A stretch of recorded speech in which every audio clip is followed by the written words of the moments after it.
Who's the best space dog? Oh, где моя хорошая, хорошенькая моя, ты просто космическая. Hey, who's the best hairy cosmonaut? It is indeed a lovely sunset, and it reminds me of the skies of Peru. I didn't? I never told you about the wonderful Sky City? Well, it was an extraordinary place, but one filled with dangers. Well, it might have been simple for you to cross it, but you were in a space capsule. I had to rely on my own 2 feet, my noshki. Feet which, I might add, had just crossed the interior, beaten the villain Toll, and helped inspire the Myank to a workers' revolution. Oh, that's all very easy for you to say, but your idea of civilized behavior is licking your own bottom in public. No. My adventures above the clouds were filled with untold dangers, death-defying escapes, and some really quite extraordinarily large Bielorybitsa. And it happened like this.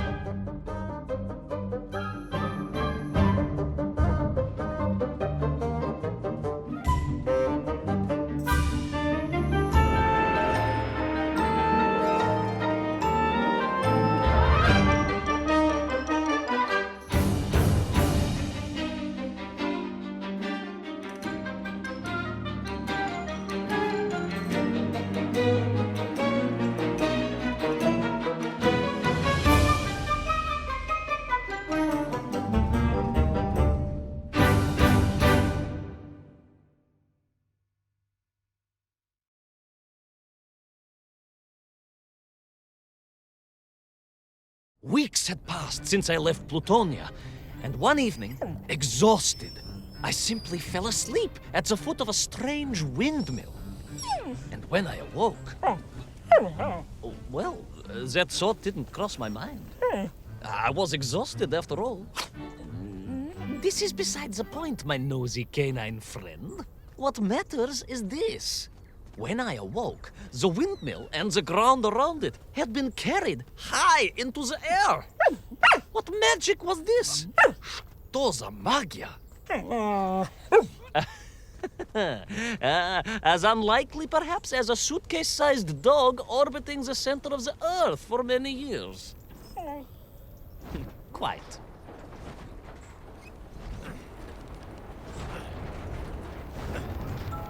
Quick as a flash, Kakmonia, my training leapt into play, and I began to paddle the strange contraption through the clouds in search of answers. It is entirely possible that a miller who owns a windmill capable of levitating high into the air may also own a flying machine. Oh, now you're just being silly. May I continue my recounting of how I sailed over the sky gardens towards the mystical city of Peru? Oh, I must, my moju shatidrug. I must.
What powerful emanations! What mighty gusts! What an epic shkval! They reminded me of Cousin Pavel, yes! But whereas his rearward zephyrs could curdle milk and tarnish the teaspoons, these magical wafts only serve to carry me aloft and onwards.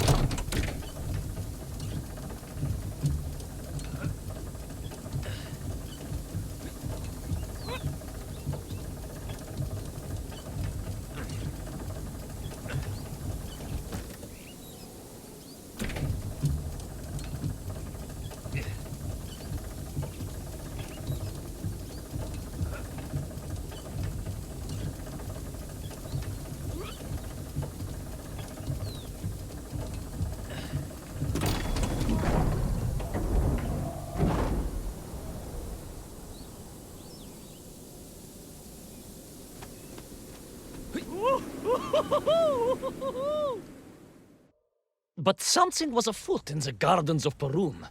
This horrid muck staining the surfaces and making my nose curl. Yes, it was positively Pavilion in scent. But it did not belong here. I think I once told you of Auntie Masha's passionate encounter in a cable car with the manganese entrepreneur from Chiatura. Now, Auntie Masha told me that there was a disagreeable stain and smell all around those factories and smelting works. Our industry is not without its dangers. Could it be that the once bucolic gardens of Perun were being corrupted by unchecked pollution? After all, science is a double-edged sword, my bristly confidant. Consider Zemikov. Of course. I apologize. Прошу прощения. Two-headed dogs is perhaps a rather insensitive analogy, but not without justification in this instance. I have seen the blemished lands around Norilsk, but I could not believe that I would find such pollution here. But this was nothing to the true horror of what was shortly to unfold.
That terrible, straszная machina, spewing its poison into the air, had created a monstrous thing. A being, a malignant spoiler of the noble and pure, and it had taken on the form of its prey. Well, of course. No, конечно, I was the prey.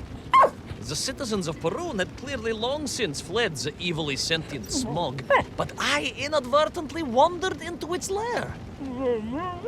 Oh, I know. Misfortune seemed to dog... Oh, sorry, I do apologize. To follow my every footstep. But no time to ponder, no time to bemoan the hand that fate had dealt me. No, all that was on my mind was escape, конечно.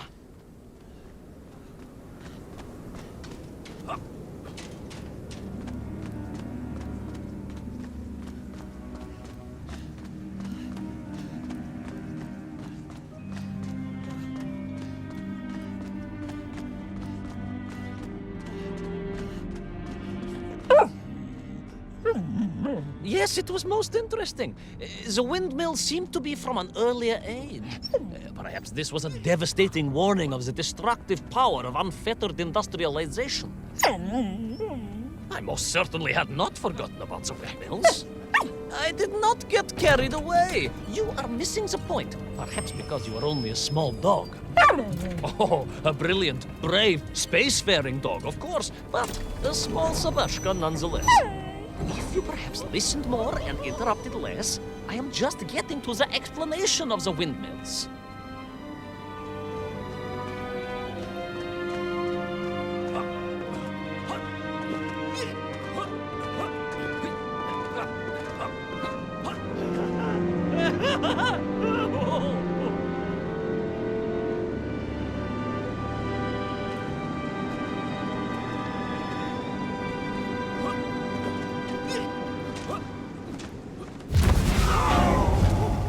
My stinky nemesis was back. But more interesting was the change in the city.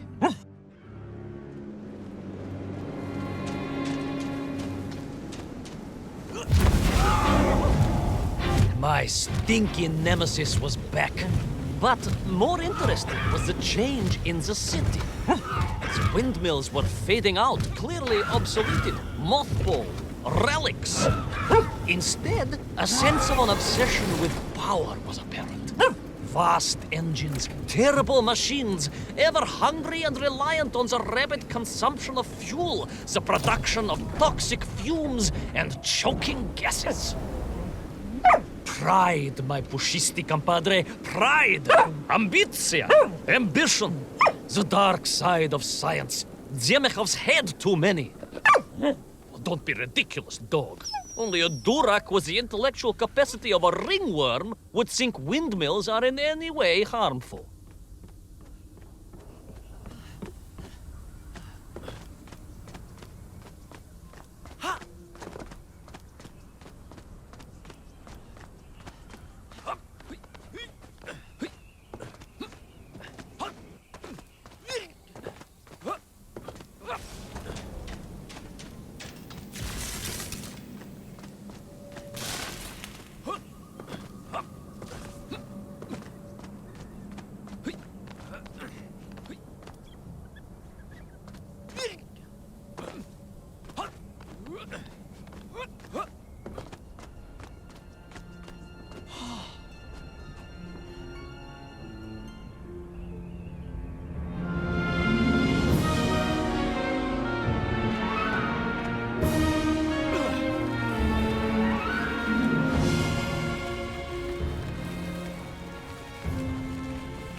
Of course, you never had much of a chance to travel. Sarcasm doesn't suit you. You don't have the tail for it. You do, at least, have a tail. Mind you, family gossip maintained that so did Uncle Rabliem, although it was apparently little more than a stub and a source of considerable discomfort and social anxiety for him. The question of whether or not Uncle Rabliem wagged his stub is very much off topic. What I am trying to say is that your upbringing on the streets of Moscow meant you never saw the blackened fields of Magnitogorsk, the sacrifices made by the valiant citizens of that industrial heartland, as they drowned in their own blight, even as they powered the state forwards. I was reminded of Magnitogorsk as I wandered through those fields of pipes and foundries, and I wept for the loss of innocence that so often goes hand in hand with progress.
Indeed!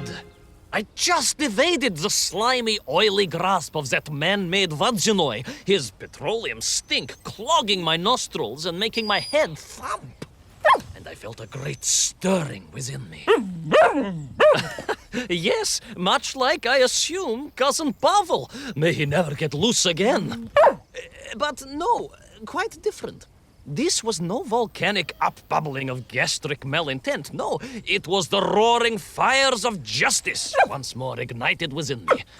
I felt a swell of patriotic fervor and knew the hand of destiny had fallen on me once more. Yes, what a hand it was!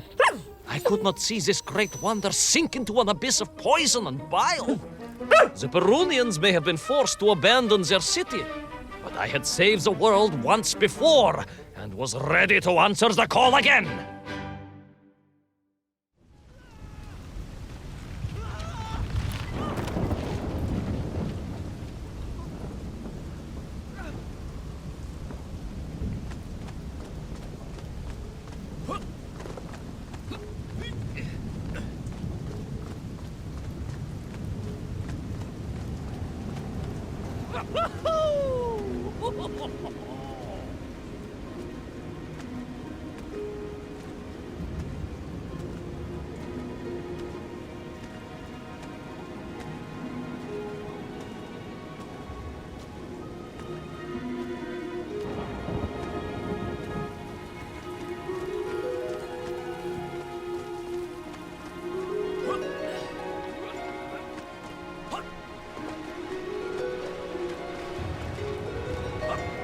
What strange metal Bielaribitsa clearly designed to swim through the air.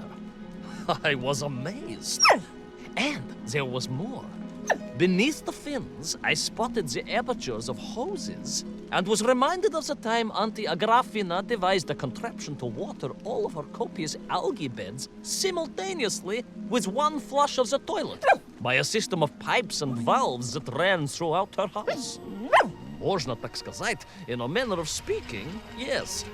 Her algae were most irrigated, although her neighbor Victor was washing his trousers in the sink at the time and was bruised quite severely about the face and body. But these were no ordinary flying metal fish.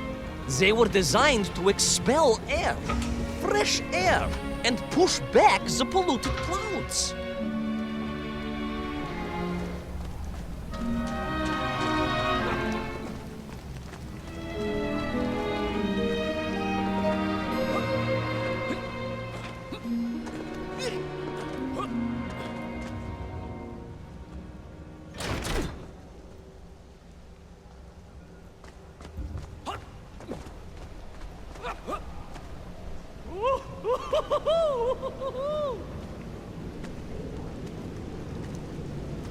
There is, of course, a fine tradition of looking to nature to solve problems of a scientific or military persuasion. Yes, as you well know. My nephew, Sergei... Yes, the very same. Poor lad with his dermatological eruptions. Well, Sergei was stationed recently at Kazachya Buchta, where dolphins...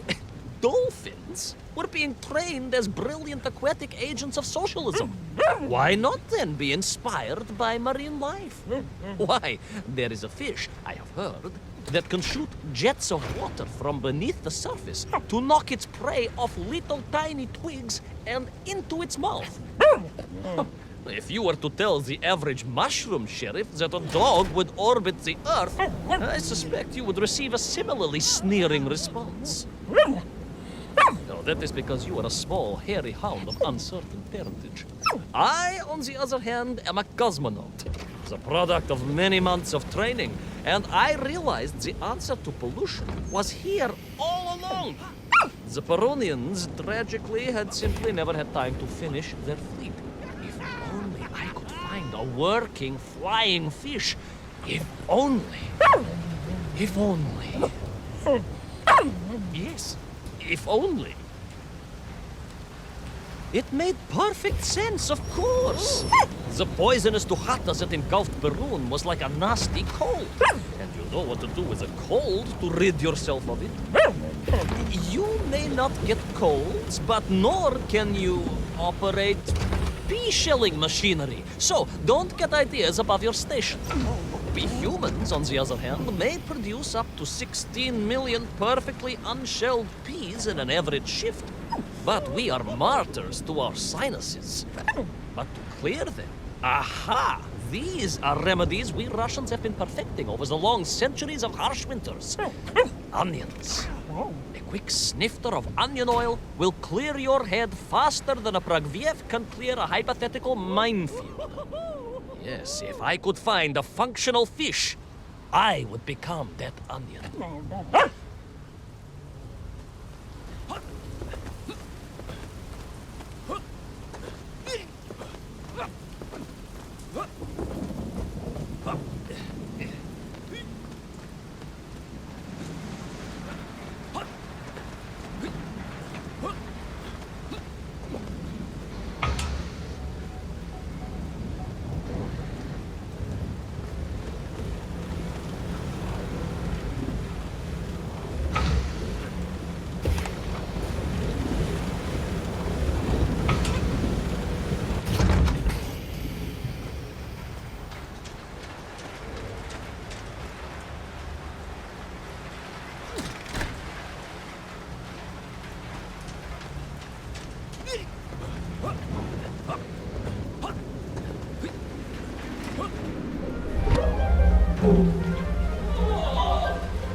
Close.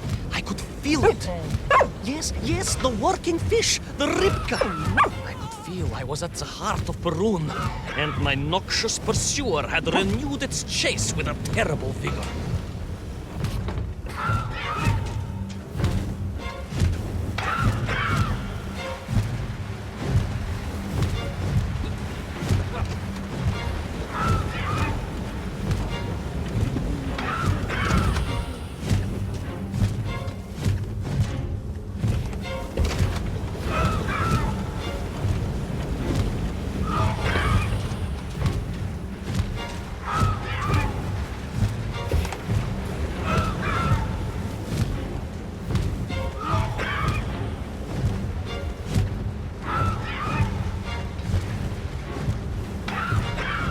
Not far now. I just had to keep going, keep pushing. It's almost as if you knew, Pavel. Uncanny. Not yet.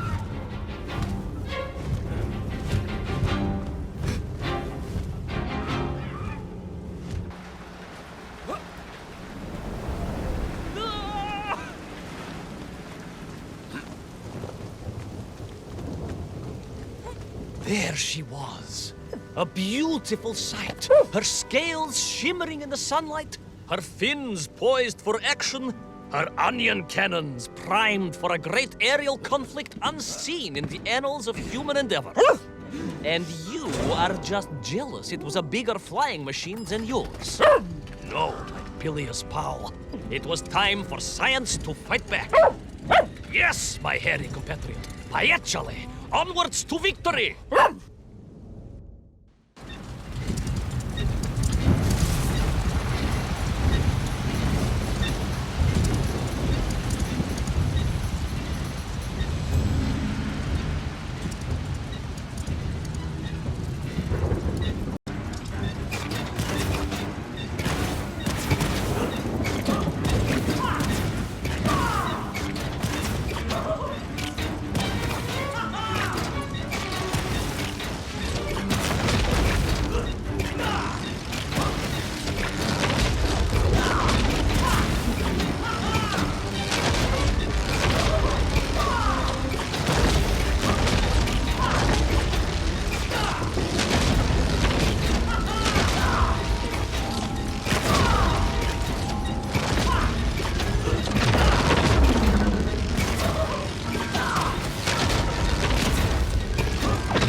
a miracle. I found myself swooping through beautiful clear skies, the strange interior sunlight gleaming on the sides of my fishy vessel. I heard birds clear their little throats and begin their wondrous gvalt, the wind gently humming on the fins. And then, all of a sudden, under it all, well, you see, in my hurry, it didn't even occur to me to check how much fuel was carried in the strange craft. With a horrible splutter, the engines choked and died. And suddenly we were plummeting downwards towards our doom. I did not. A simple mistake that many have made. Why, my Aunt Agrafina met her untimely demise being late for a fungal sculpting seminar and making exactly the same error. Only, unfortunately, it left her stranded in sub-zero temperatures just outside Pravachitsinsk. She wasn't found until 18 years after her own funeral, but was perfectly preserved. Remarkable, really. It is beside the point, yes. So, there I was. My fabulous ship had become a terrible prison. I was hurtling to my almost certain death. My triumph turned to tragedy. But then... Well, you know what happened next. Even so, moi magnati drug, that is a story for another time. A most extraordinary story, of course, filled with dangers and wonders, and canals, and invasions, and strange doorways to other worlds. But perhaps too long a story for now. Yes, indeed, my canine tavarish. Time for soup. Auntie Agrafina's famous borscht. Coming? You know, I think you really did have the happier time in Peru. The benefits of being a...